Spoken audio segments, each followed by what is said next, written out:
Assalamualaikum warahmatullahi wabarakatuh. Hello everyone. My name is Resvidayani, and in this video I would like to present about, or I want to tell you about the story Alice Adventures in Wonderland. So this is have some chapter. So in this occasion I would like to, here's the chapter. So in this video, I would like to present the first chapter, Down the Rabbit Hole. Alice was beginning to get very tired of sitting by her sister on the bank and of having nothing to do. Once or twice she had peeped into the book her sister was reading, but it had no picture or conversation in it. And what is the use of the book, thought Alice. With a picture or conversation, so she was considering in her own mind as well as she could, for the hot day made her feel very sleepy and stupid. Whether the pleasure of making a daisy chain would be worth the trouble of getting up and picking daisies, when suddenly a white rabbit with pink eyes went close by her. There was nothing so very remarkable in that, nor did Alice think it is very much out of the way to hear the rabbit say to itself, oh dear, I shall be too late. When she thought it over afterwards, it occurred to her that she ought to have wondered this, but at the time it all seemed quite natural. But when the rabbit actually took a watch out of its waistcoat pocket and looked at it, and then hurried on, Alice started to her feet, for it flashes across her mind that she had never before seen a rabbit with either a waistcoat pocket or a watch to take out of it, and burning with curiosity, she ran across the field after it and was just in time to see it pop down a large rabbit hole under the hedge. In another moment, down went Alice after it, never once considering how in the world she was to get out again. The rabbit hole went straight on like a tunnel from somewhere, and then deep suddenly down so suddenly that Alice had not a moment to think about stopping herself before she found herself falling down what seemed to be a very deep well. The rabbit hole went straight on like, either the well was very deep or she fell very slowly, for she had plenty of time as she went down to look about her and to wonder what was going to happen next. First, she tried to look down and make out what she was coming to, but it was too dark to see anything. Then she looked at the side of the well and noticed that they were filled with cupboards and bookshelves. Here and there she saw maps and pictures hung upon pegs. She took down a jar from one shelf, and as she passed, it was labeled orange marmalade. But to her great disappointment, it was empty. She did not like to drop the jar for fear of killing somebody underneath, so managed to put it into one of the cupboards as she fell past it. Well, thought Alice to herself, after such a fall of as this, I shall think nothing of tumbling downstairs. How brave they'll all think me at home. Why, I wouldn't say anything about it even if I fell off the top of the house, which was very likely to. Down, down, down. Would the fall never come to an end? I wonder how many miles I've fallen by this time, she said aloud. I must be getting somewhere near the center of the earth. Let me see. There will be 4,000 miles down, I think. For you see, Alice had learned several things of the sort in his lesson in the schoolroom, and thought this was not a very good opportunity for showing off her knowledge, as there was no one to listen to her. Still, it was good practice to say it over. Yes, that's about the right distance, but then I wonder what latitude or longitude I've got to.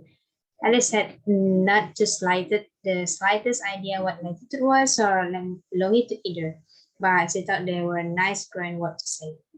Presently, she began again. I wonder if I shall fall right through the earth.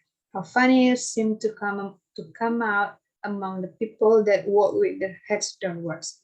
The antipathies, I think. She was rather glad there was no one listening this time, as it didn't sound at all the right word. But I shall have to ask them what the name of the country is. You know, Please, ma'am, is it New Zealand or Australia? And she tries to curtsy as you pop, fancy curtsying as you're falling through the air. Do you think you could manage it? And what an ignorant little girl, so thank me for asking. No, you never do to us. Perhaps I shall see it written up somewhere. Down, down, down. There was there was nothing to do, so I soon began talking again. Dina, I'll miss you.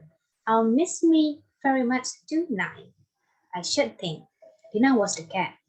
I hope they'll remember her saucer of milk at tea time. Dina, my dear, I wish you were down here with me.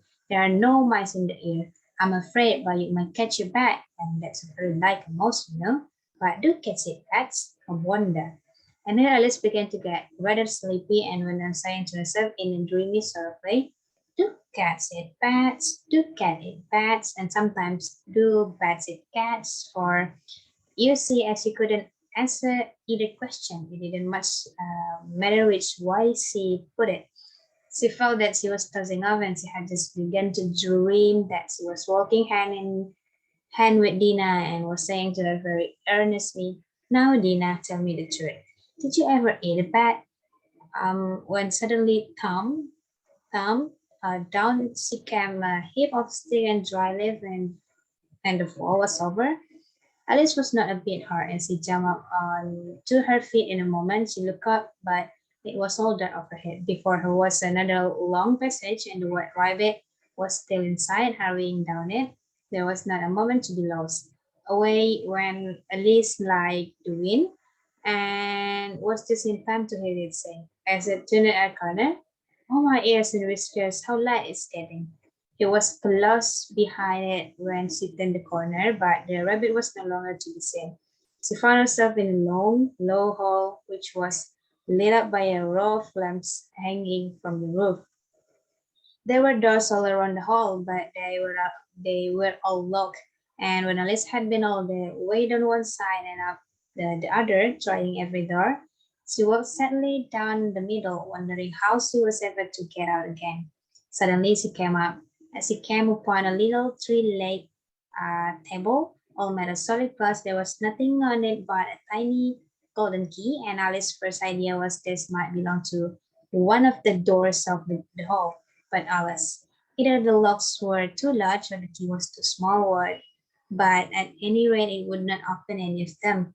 However, on the second time round, she came upon a low curtain she had not noticed before, and behind it was a little door about 15 inches high. She tried the little golden key in the lock, and to her great delight, it fit.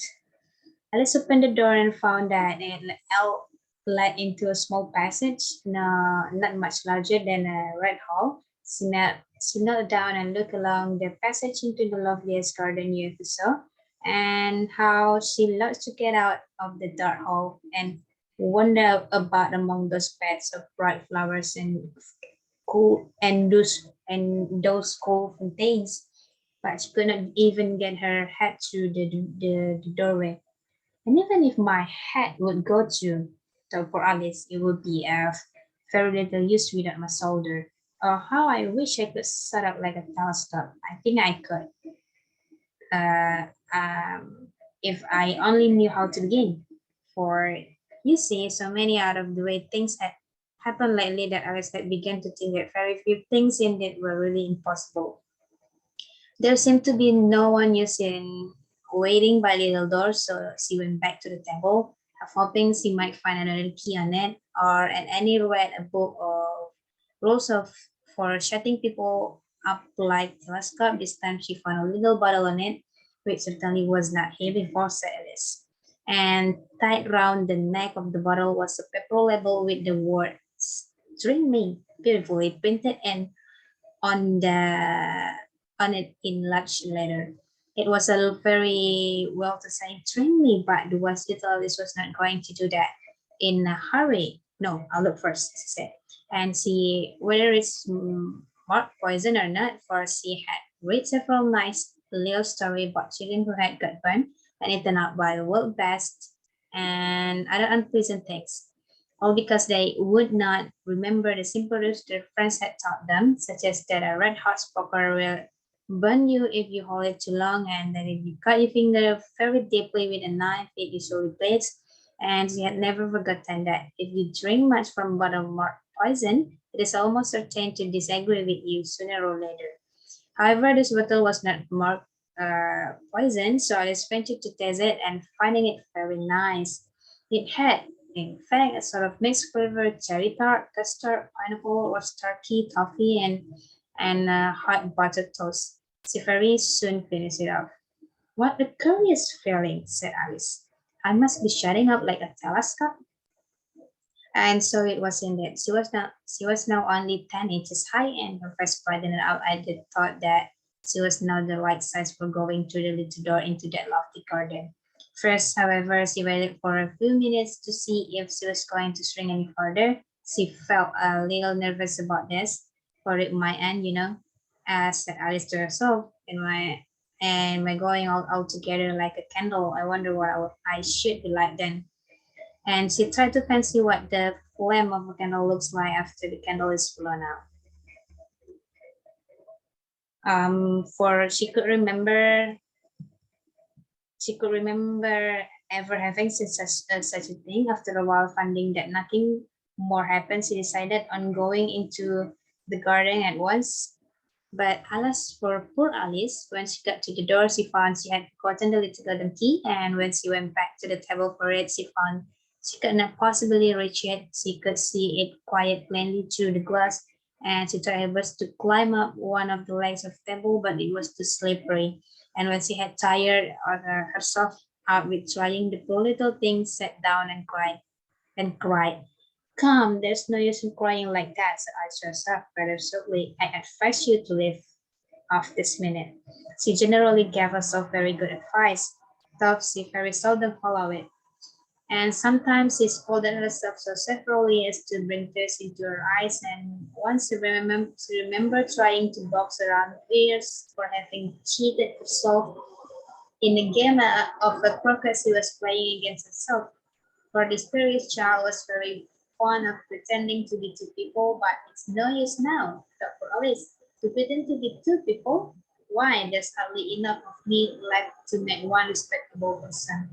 Soon her eye fell on a little glass box that was lying under the table. She opened it and found it a very small thing on which the word "Eat me" were visible more in Florence.